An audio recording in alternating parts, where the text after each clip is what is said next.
হরিনাম সংকীর্তন করার সময় আরেকজন ভক্ত, সেই ভক্তটি দূর থেকে দাঁড়িয়ে নয়ন জলে ভেসে যাচ্ছে।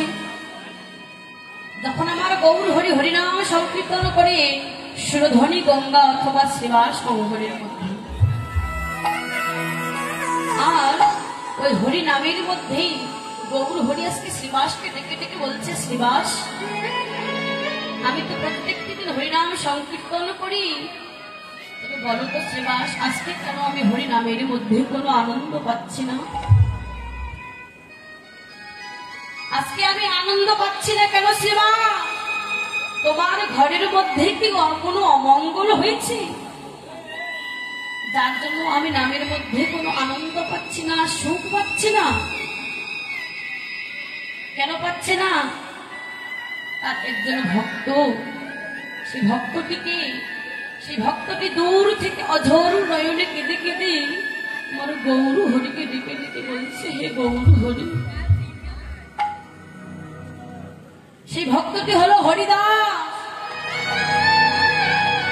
যেদিন আমার ভগবান শ্রীবাস সঙ্গে হরি নামেরই খেলা খেলছে, ঠিক সেই সময়ে আমার হরিদাস দূর থেকে দাঁড়িয়ে নয়ন জল ভেসে গিয়ে বলছে, হে গৌর হরি, হে গৌর হরি। এত সুন্দর কৃষ্ণ ভজনের দেহ পেলাম, যে জন্ম পেলে তোমার সুন্দর করে ভজনা করা যায়। এই যে আমি যে এত সুন্দর কৃষ্ণ ভজনের দেহ পেলাম প্রভু,